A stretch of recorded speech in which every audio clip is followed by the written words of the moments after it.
Amém. Vamos orar em nome de Jesus.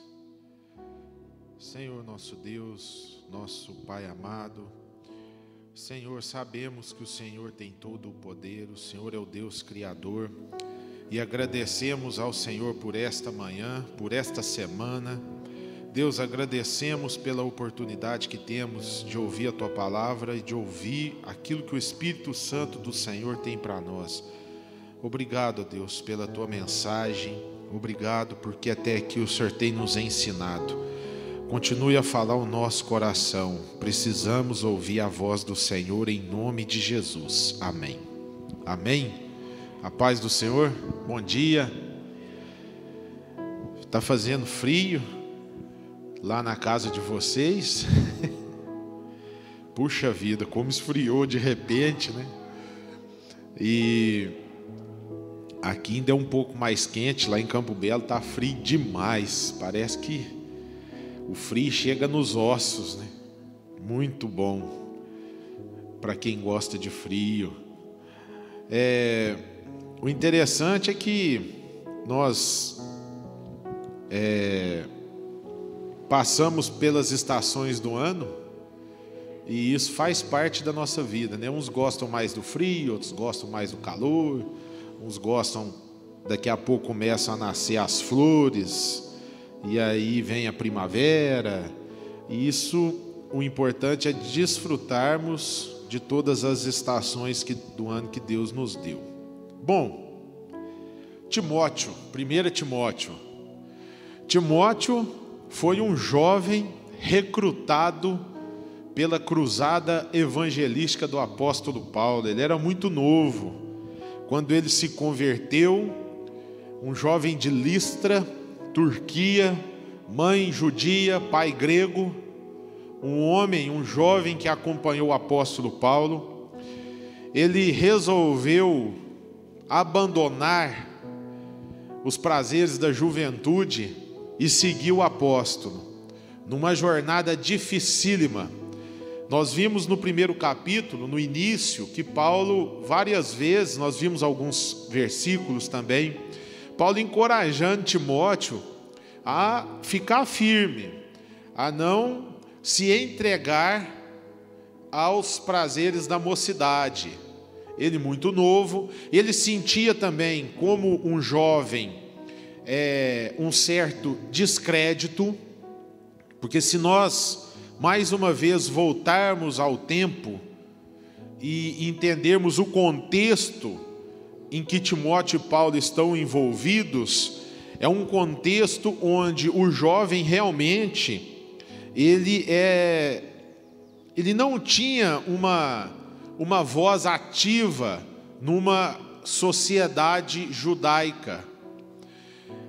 Se você imaginar que Paulo era um doutor da lei, frequentava sinagogas judaicas onde existiam doutores e mestres, fariseus, saduceus, e ali no meio de tanta sabedoria bíblica, cultural, introduzir um jovem apresentando uma mensagem que é diferente da que eles viviam, realmente ele sofreu. E nós vimos alguns versículos, Paulo dando ordem a ele para ele ficar firme, para ele continuar no caminho do evangelho.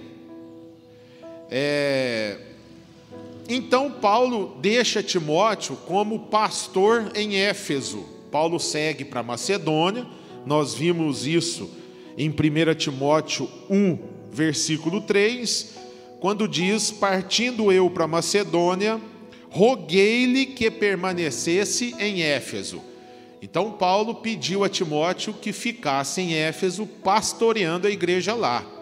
Nós já vimos o contexto histórico de Éfeso, uma cidade cercada, com teatros, bibliotecas, com um templo que era muito visitado, um comércio muito grande, uma cidade onde pintores, escultores, professores, escritores do mundo inteiro resolveram fixar residência em Éfeso.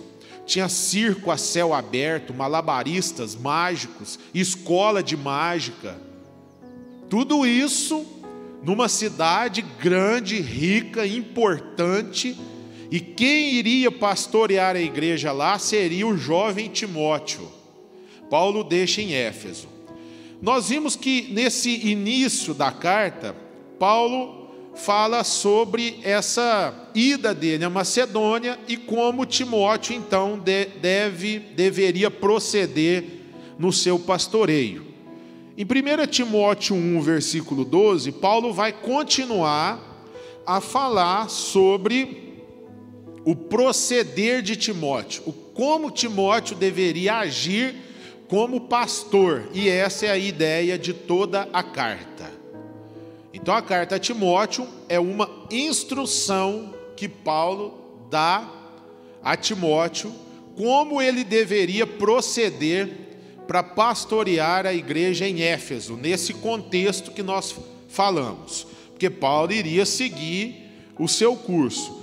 Uma separação, creio eu, dolorosa, mas necessária. Paulo deveria ter enxergado alguma coisa ali para deixar Timóteo em Éfeso, porque provavelmente eles não queriam se separar, mas houve a necessidade, porque eram companheiros de longa data.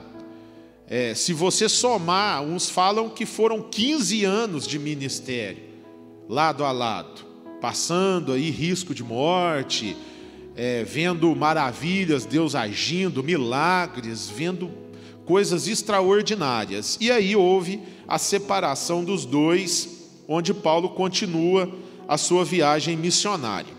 Agora, o que Paulo vai dizer a Timóteo é um óbvio que nós estudamos em todas as cartas. Além dele deixar ali uma mensagem de fortalecimento, de incentivo a Timóteo, ele deixa o alerta a falsos mestres. E isso acompanha todas as cartas do apóstolo Paulo. O aviso dos falsos ensinamentos, de um falso evangelho. Nós já falamos o que é falso.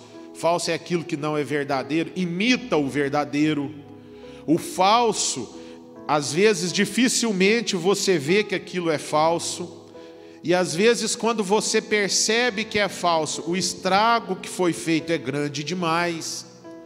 Então, quando Paulo fala sobre os falsos mestres, ele fala justamente sobre isso. Ensinamentos que aos poucos iria acabar com o povo de Deus, que havia se convertido. Isso são falsos ensinamentos. Se você, mais uma vez, contextualizar ali onde eles estão andando na Turquia e numa sociedade judaica. Paulo pregava nas sinagogas, era judeu e Timóteo também. O judeu, ele tinha como uma característica familiar, a família judaica, ela era uma família bem dividida, as ações do pai e da mãe, bem definido. O pai era aquele que trazia o sustento para casa, ele tinha a obrigação de ensinar passar a profissão dele para o filho, e além de passar a profissão para o filho, ele tinha ali a incumbência de passar os ensinos religiosos que ele aprendeu. Por isso que judeu sabe a Bíblia, porque o pai tinha por obrigação ensinar, isso era obrigação do pai. Então, trazer o sustento, ensinar uma profissão para o filho e ensinar a cultura judaica, a religião para o filho. A mãe tinha como obrigação ali alimentar os filhos, cuidar da formação, da educação dos filhos. Então era bem dividido, um pouco parecido com aquilo que a gente viveu. Hoje a nossa sociedade, a nossa família tem mudado um pouco, mas basicamente seria isso. Então, quando Paulo começa a pregar, e Jesus começou essa pregação sobre a nova aliança, isso ia contra o princípio que era passado de pai para filho.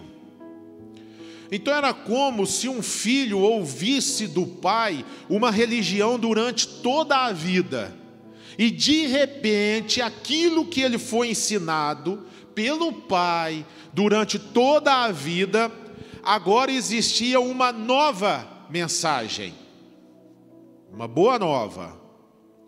E aí é onde entra o problema, porque Paulo esbarrava nessas barreiras, porque era uma barreira que era uma barreira familiar, inclusive.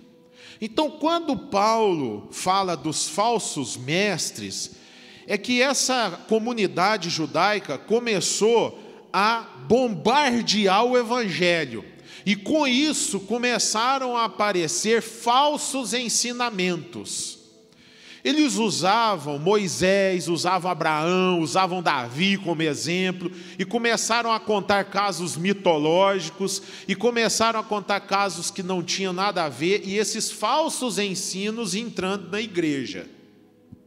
E Timóteo lá para pastorear. Então Paulo vai alertar sobre esses falsos ensinamentos.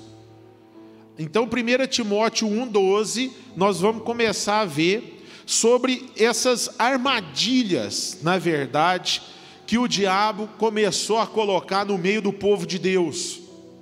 Porque se engana quem acha que o diabo age de uma maneira rápida e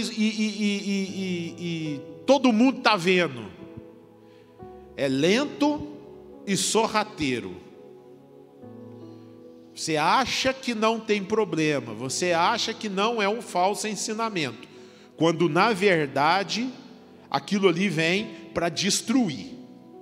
Então 1 Timóteo 1,12, Paulo vai iniciar essa instrução a Timóteo. Então ele diz assim: dou graças a Cristo Jesus, nosso Senhor, que me deu forças e me considerou fiel, designando-me para o ministério. A mim, que anteriormente fui blasfemo, perseguidor e insolente, mas alcancei misericórdia, porque o fiz por ignorância e na minha incredulidade. Paulo inicia o texto falando sobre o que aconteceu com ele, sobre a sua conversão, porque haviam falsos ensinamentos dizendo o seguinte: que a pessoa que peca e viveu no pecado, não existe para ela arrependimento. Não existe isso. Eu arrependo e meus pecados estão perdoados. Era um falso ensinamento que estava acontecendo ali. Então Paulo ele deixa claro que com ele aconteceu isso. Ele começa a dar testemunho que para ele houve redenção dos pecados. Então, e aí ele continua no 14, contudo, apesar dele ter sido blasfemo, perseguidor, insolente, ele alcançou misericórdia. Estou no meio do versículo 13, porque eu fiz por ignorância e na minha incredulidade. Agora, contudo, a graça do nosso Senhor, ela transbordou em mim com a fé e o amor que estão em Cristo Jesus. Nesses versículos, Paulo quebra a questão que estava sendo ensinado por falsos mestres, onde o arrependimento não existiria. Paulo diz: não, eu fui pecador e a graça superabundou, transbordou sobre mim. 15. Essa afirmação é fiel e digna de toda aceitação. Qual a afirmação? Que Cristo Jesus veio ao mundo para salvar os pecadores, dos quais eu sou o pior. Mas por isso mesmo alcancei a misericórdia, para que em mim, o pior dos pecadores, Cristo Jesus demonstrasse toda a grandeza da sua paciência, usando-me como um exemplo para aqueles que nele haveriam de crer para a vida eterna. Está vendo? Paulo está dizendo aqui que existe sim o arrependimento e o perdão dos pecados para aquele que procura isso, porque estava sendo colocado ali que isso não existia. Eles queriam anular o ato de Jesus na cruz, porque eles queriam um Messias que viria para libertar o povo da opressão romana. E quando Jesus vem pregando igualdade e pregando perdão, muitos não acreditavam que Jesus era o Cristo. Então Paulo, mais uma vez nesse texto, fala sobre o ato de Jesus na cruz, como Jesus demonstrou o amor, a grandeza dele. E todo aquele que crê para a vida eterna. Muito bem, 17. Ao Rei eterno, o Deus único, imortal, invisível, seja a honra, a glória para todo sempre. Amém. A esse Deus eterno, ao Rei eterno, o Deus único, ele é imortal. Isso tudo Paulo escreve porque nós já estudamos. Em Éfeso haviam vários deuses, eles criam em muitos deuses, mas Paulo diz que o que ele está servindo e que a igreja está seguindo é o único, o Rei eterno. 18. Timóteo, meu filho, olha aqui que cuidado, hein? Que carinho. Timóteo, meu filho, dou-lhe esta instrução, segundo as profecias já proferidas a seu respeito, para que, seguindo-as, você combata o bom combate, mantendo a fé e a boa consciência. Bom, então, vamos por parte. Primeiro, qual que é a instrução que Timóteo dá para um pastor que ele deixa em Éfeso? Segundo as profecias a seu respeito. 19, não, no final do 18, que você combata o bom combate. Primeiro, uma pessoa que está na obra do Senhor não vai ter vida tranquila, ela vai ter vitória, mas ela tem guerra espiritual. Então é necessário termos consciência de que nós estamos combatendo um bom combate. Nós temos a vitória. Por que é um bom combate? Porque é um combate que vale a pena. Porque é um combate que a vitória traz frutos. Porque é um bom combate que traz crescimento. Um bom combate que nos traz santificação. Nós melhoramos com Deus e com as pessoas. Por isso é um bom combate. E aí, primeiro então ele fala sobre isso. Vai haver o combate. Bom, mantendo a fé. Mantendo a fé. Timóteo não iria conseguir na força do braço dele. Ele teria que manter firme a sua fé. Depois, a boa consciência que alguns rejeitaram. Paulo, em várias cartas, fala sobre boa consciência. É o crente a todo momento que a fé for testada, que o combate estiver sendo combatido, o crente tem que lembrar que ele tem consciência, ele tem que ter consciência daquilo que ele está fazendo, daquilo que Jesus fez por ele. Não é um negócio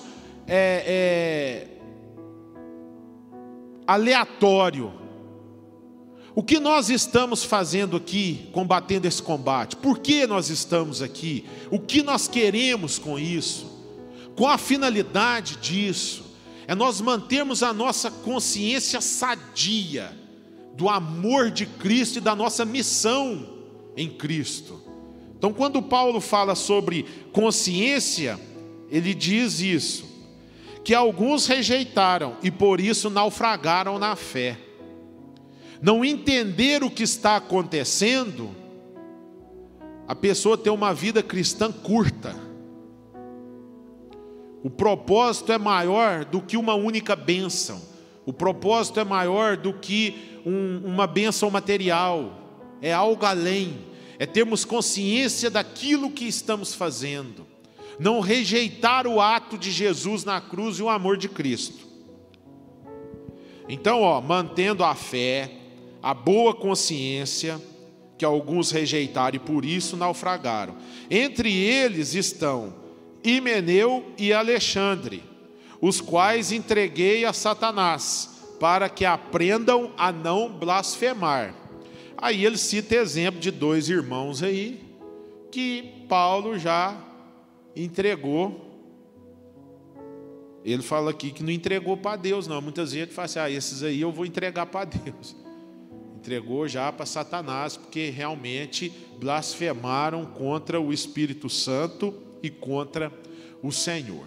Então, do 12 ao versículo 20, Paulo fala como Timóteo deve proceder, e no começo ele rebate os falsos ensinamentos sobre o pau que nasce torto, morre torto.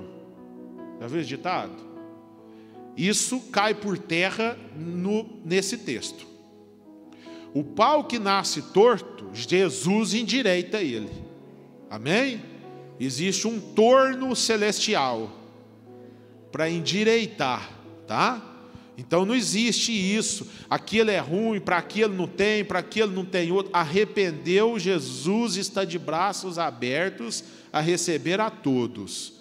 Então isso Paulo deixa testificado ali, e estava sendo pregado o contrário. Nós já falamos por quê. Bom, muito bem, acabou o primeiro capítulo. Segundo capítulo, Paulo vai explicar agora como que tem que ser o culto, lá em Éfeso.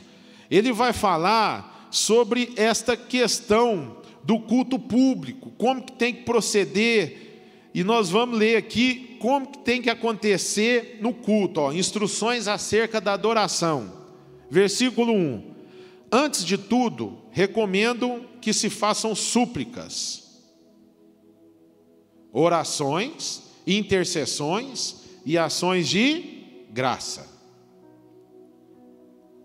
por todos os homens. Então, para iniciar, como que deve ser feito essa questão da adoração? Como que deve ser feito nessa questão do culto? Seja um culto doméstico, um culto na igreja. Como que Paulo instrui? Primeiro, tem que fazer o quê? Súplicas, orações, intercessões. Não existe um culto a Deus se não houver oração, súplica e intercessão. E também deve ter o quê? Ações de graça, ou seja, um coração grato. Agora, por todos os homens. Então, nós devemos orar e dar graças por todos os homens. Primeiro, todos. E por quem também? Pelos reis.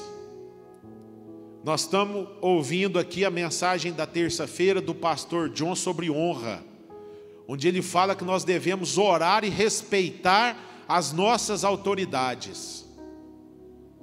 Orar por eles. E Paulo já diz isso aqui, que tem que orar, suplicar, interceder e dar graças aos homens. Orar, suplicar, interceder e dar graças pelos reis. E olha que os reis, eles massacravam o povo com uma carga de impostos muito grande e com uma repressão terrível. E Paulo manda no culto orar pelos reis. Muito bem. E por todos os que exercem autoridade. Orar por todo mundo, dar graças por todo mundo. Para que nós precisamos fazer isso? Para que tenhamos uma vida tranquila e pacífica, com toda a piedade e dignidade. Irmãos, a pregação do apóstolo Paulo, de Jesus primeiro, claro, e de Paulo, ela é totalmente contrária ao que o povo vivia. Enquanto o povo queria vingança com os opressores, Paulo prega que nós devemos orar, porque se a gente orar para eles, nós vamos ter vida tranquila e pacífica. Como pode isso? Imagina a cabeça do povo lá na igreja. Falou, mas nós estávamos esperando um libertador, agora não vem ninguém libertar e nós ainda temos que orar e dar graças por eles. Inverteu muita coisa na cabeça daquele povo que estava lá. Mas foi a mensagem de Jesus e é a mensagem de Paulo. Então, quer viver uma vida tranquila e pacífica, com toda piedade e dignidade? Ore pelos homens, pelos reis e pelas autoridades. Orem pelos homens é orar um pelos outros. Uns pelos outros. Um dos segredos para nós sermos felizes na nossa vida é vivermos em função do outro. Vivermos como igreja. Então, orar pelos outros, orar pelos homens, dar um pouco do nosso tempo para interceder pelas pessoas, nos traz uma vida realmente tranquila e de paz. Amém? Então o segredo é orar, porque às vezes tem um período de oração. Nós oramos 1 hora para nós. Senhor, me ajuda, preciso disso, preciso daquilo, abençoa minha família, abençoa eu, abençoa isso, abençoa. Mas aí a gente esquece dos homens, a gente esquece dos irmãos, a gente esquece das pessoas que não são da igreja, pessoas que não são de Cristo ainda. E Paulo ordena aqui, ele deixa a instrução, aliás, para que isso aconteça no culto, para ter uma vida tranquila e pacífica. 3, 1 Timóteo 2:3, isso é bom e agradável perante Deus nosso Salvador, que deseja que todos os homens sejam salvos e cheguem ao conhecimento da verdade. Todo homem que busca a Deus e se arrepende, ele chega ao conhecimento da verdade. E Jesus disse que Ele é o caminho, Ele é a verdade e a vida. Todo homem que busca, conhece a esse Cristo verdadeiro. Todo. É para todos, sem exceção. 5. Pois há um só Deus e um só mediador entre Deus e os homens, o homem Jesus Cristo, o qual se entregou a si mesmo como resgate por todos. Esse foi o testemunho dado em seu próprio tempo. 7. Para isso eu fui designado pregador e apóstolo. Digo-lhes a verdade, não minto. Mestre da verdadeira fé aos gentios. Olha que bênção.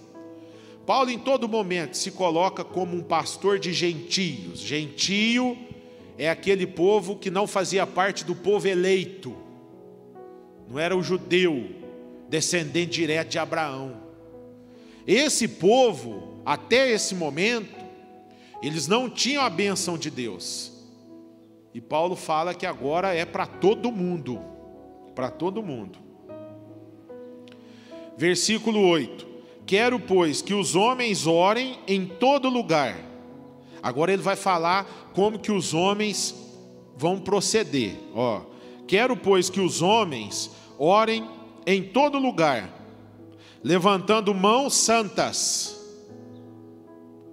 Levantando as mãos como? Santas.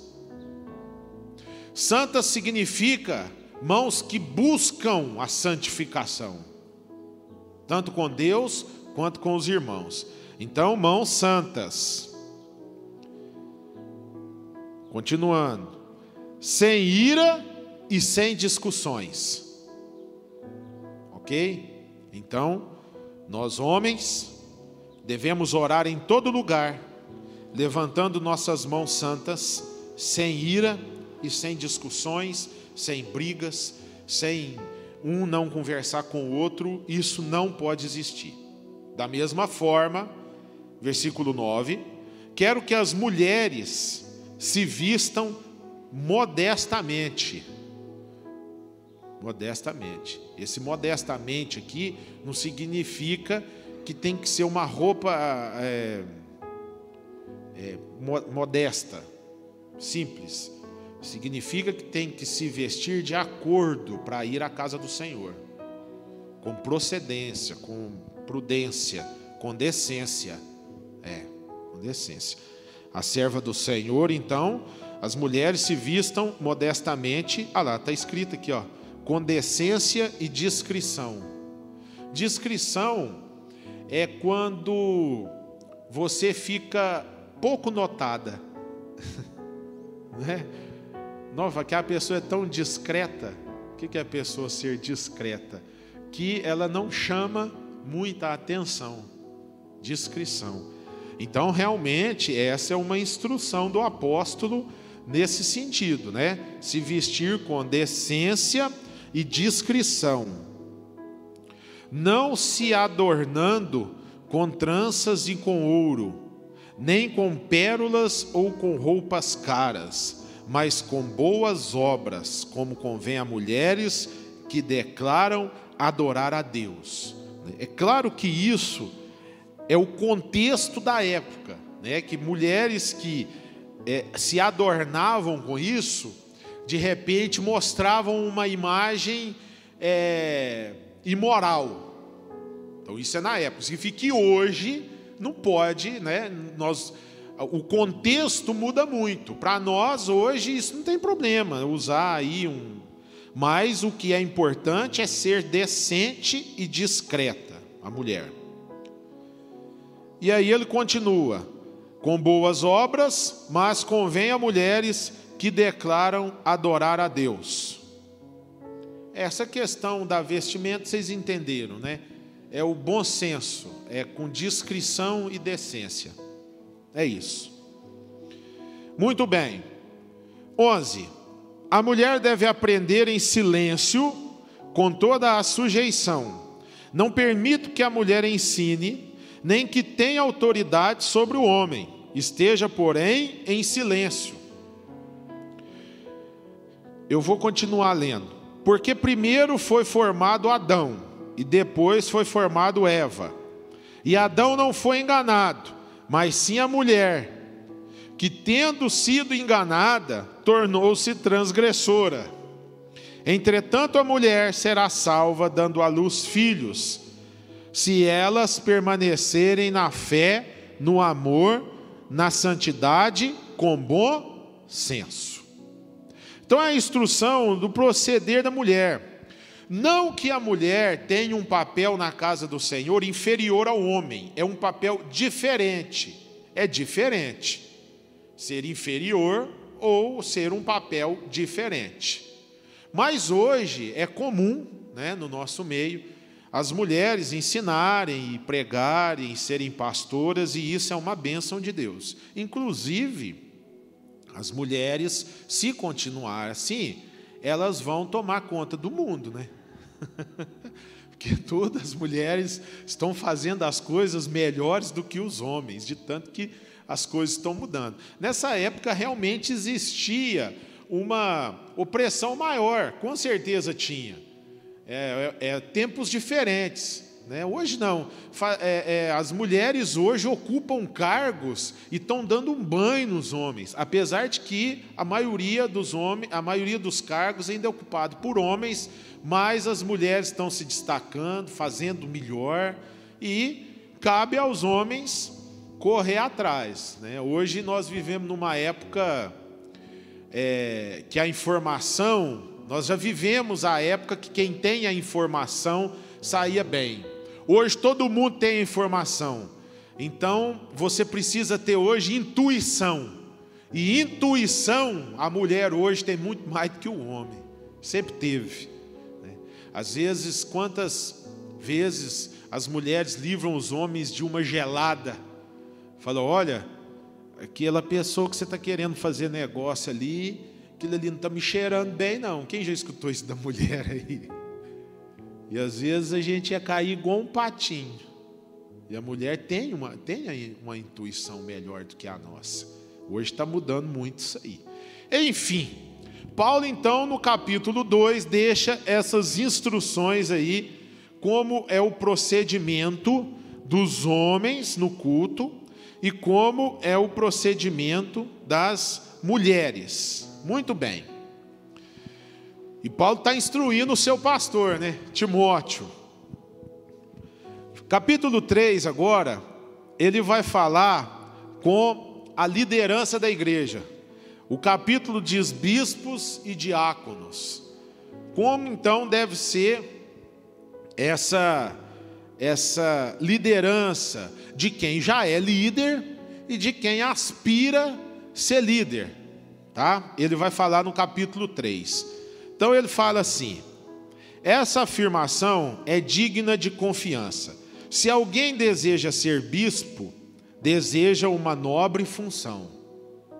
Ó, é importante nós termos consciência disso. Quem deseja ser bispo é uma nobre função. Exercer uma liderança na casa do Senhor é uma função nobre. E nós devemos ter o coração e agirmos como tal, com nobreza. Quando nós temos a oportunidade de servir na casa do Senhor, nós precisamos servir com todo o nosso coração. Colocarmos o nosso coração nisso, a nossa força nisso, as nossas orações. Nós precisamos agir com nobreza. Nobreza é você agradecer a Deus por ter essa oportunidade de servir a casa do Senhor. A verdade é essa. Não pode ser um fardo, não pode ser um peso. Não podemos servir a casa do Senhor esperando o retorno de homens, porque isso nunca vai vir, nunca virá.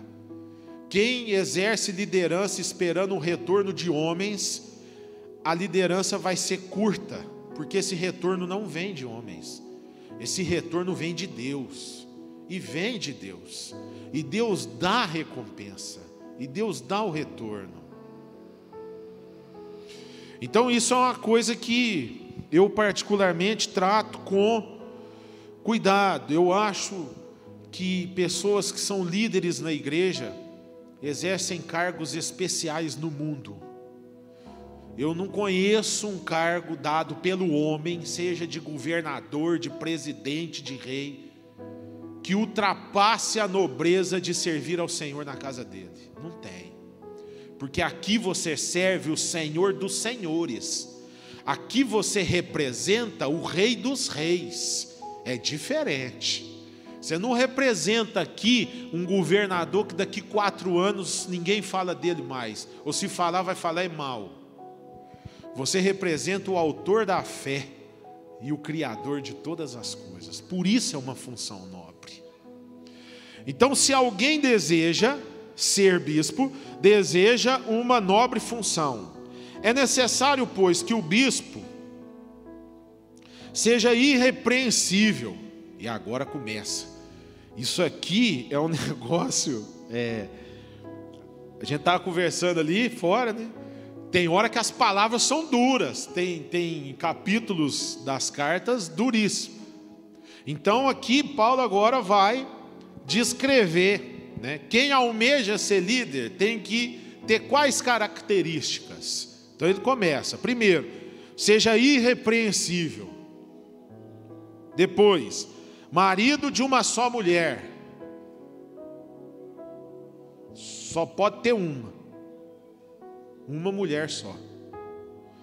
Aqui, esse marido de uma só mulher, creio que é 2 coisas. E não tem alívio não vai aliviar para ninguém. Aqui é quem é casado ter uma só, e aquela que você tem, você ter ela para o resto da sua vida. Não pode divorciar. Não pode. É ficar com a mesma. É trazer no Tadel, é mudar a mente, é orar, fazer culto pentecostal em casa, para Deus transformar as atitudes, levar, ungir com óleo, ir para o monte, jejuar, orar, guerrear, combater o bom combate, até os dois mudarem. Até isso acontecer. Então esse aí é característica de um bispo. É lutar, é lutar. Engana quem acha que casamento não é luta. Eu casei, já viu, né? Isso aí está cansado de ver aí nas redes sociais. Cansei para ser feliz. Não, casei para ser feliz. A gente casa para fazer o outro feliz. Quando eu disse que a felicidade vem quando nós vivemos para o outro, o casamento é assim. Se você muda e adapta a sua esposa, você não tem problema. Se ela quer que você chegue às 7 horas em casa, você chega às 7 em casa. Você tem problema de quê? Nenhum. Você vai ter um sorriso na hora que você chegar lá. Adapta. E a mulher adapta. E entra em oração. Culto. Ora em língua estranha dentro de casa. Põe música pentecostal. E luta pelo casamento. Não é crente, vai ser. Em nome de Jesus. E vamos embora. Então o marido de uma só mulher. Moderado, sensato, respeitável, hospitaleiro, apto para ensinar, não deve ser apegado ao vinho, violento, mas sim amável, pacífico e não apegado ao dinheiro. Pode rir, irmão. É Jesus. Agora você imagina só, numa época em que a espada era o que falava a verdade, épocas de guerras, homens guerreiros,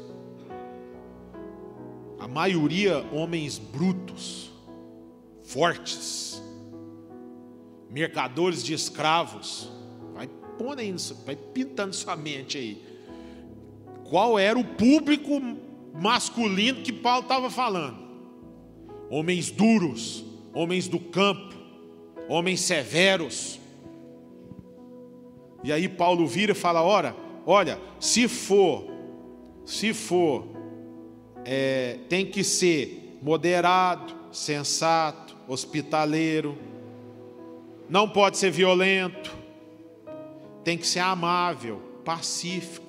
Pacífico é a pessoa da paz. Pacífico. E não apegado ao dinheiro. Está vendo? Então Paulo fala isso num contexto pior do que hoje. Era num contexto totalmente fora isso aqui. Né? Tá? Então ele prega sobre isso. E para nós encerrarmos, versículo 4. Ele deve governar bem a sua própria família, tendo os filhos sujeitos a ele, e com toda a dignidade. Nós vamos parar por aqui, e Paulo vai continuar no domingo que vem, dando as características de bispos e diáconos. E domingo a gente volta um pouquinho nisso, sobre a questão de governar bem a família, e tendo os filhos sujeitos a ele, com toda dignidade. Paulo dá instruções a Timóteo de como organizar a igreja lá. E essas instruções acompanham o povo de Deus durante mais de 2000 anos. Como deve ser os líderes, os homens e as mulheres na casa do Senhor. É uma bênção para nós. Paulo é usado por Deus, dirigido pelo Espírito Santo de Deus. Paulo, ele é ungido por Deus para escrever essas coisas. Então é o recado de Deus. E é interessante que quando você observa homens de Deus que estão, né, na liderança há muitos anos, líderes aí pelo Brasil todo, você observa que essas instruções, quando acompanham um homem de Deus, a liderança ela é para toda a vida. Ele se torna um líder realmente instruído por Deus, ungido por Deus, porque são características. E hoje, no contexto que nós vivemos, essas palavras para os homens, para as mulheres e para os líderes, hoje são duras, porque são palavras que ferem um pouco aquilo que está sendo dito, né, por toda a mídia. Muito bem, vamos orar então, em nome de Jesus. Amém. Deus é fiel, Deus é fiel. E o jovem Timóteo, pastor da igreja em Éfeso. Que missão, hein, irmãos? Que missão. E a gente observa a coragem desse jovem, né? Eu imagino ele despedindo de Paulo. Paulo deixa ele na igreja. Ele despedindo, fala, mas apóstolo, agora sou eu sozinho aqui nessa igreja, nesse contexto, essa cidade grande, esse pessoal desse jeito, rodeado de falsos mestres. Sou eu mesmo, vou pastorear, é você. E aí Paulo deixa essas instruções para ele. Ele devia ser um jovem com o coração totalmente voltado ao Senhor. Um jovem onde ele tinha a confiança do apóstolo Paulo. Ele tinha a confiança de Paulo. Ele tinha a ousadia do Espírito Santo de Deus. Irmãos, quando Jesus fala que ele iria, mas ele iria deixar, ele ia para o Pai, mas ele ia deixar o Espírito Santo de Deus, a gente entende que nada disso ia dar certo se não fosse a intervenção do Espírito Santo de Deus. Não existe coragem humana para enfrentar esses problemas, não. Eram pressões de todos os lados. Não tem um homem no mundo que suporta uma coisa dessa. Eles só suportaram pela proteção e a unção do Espírito Santo de Deus. Muita coisa que a gente passa, às vezes você fala assim, mas como que eu suporto isso? Às vezes a gente suporta, porque o Espírito Santo de Deus está conosco. Se está difícil, se está complicado, se a obra está complicada, pede a força ao Espírito Santo de Deus, a orientação dEle, a graça dEle sobre nossa vida. E aí nós vamos ter força para enfrentar qualquer adversidade, igual esses homens enfrentaram. Amém? Senhor nosso Deus, nosso amado Pai, obrigado, ó Deus, pela Tua palavra. Ó Deus, obrigado pelos Teus ensinamentos e obrigado pelo Espírito Santo do Senhor. Pedimos a esse Espírito Santo que fique conosco. Senhor, não nos abandona. Precisamos do Senhor, precisamos de Ti para combater o bom combate, para conseguirmos as vitórias. Pai, em nome de Jesus, que a presença do Teu Espírito seja constante no nosso meio. Precisamos do Senhor, precisamos da voz do Senhor, do direcionamento do Senhor. Ó Pai, em nome de Jesus, não queremos fazer nada pela força dos nossos braços, queremos fazer pela direção e pela orientação do Espírito Santo do Senhor. Por isso nos orienta, fica conosco durante esse dia, durante essa semana, nos acompanha durante todo o momento da nossa vida, porque precisamos da direção do Senhor. Oramos ao Senhor em nome de Jesus. Amém. Amém. A paz do Senhor, Deus abençoe.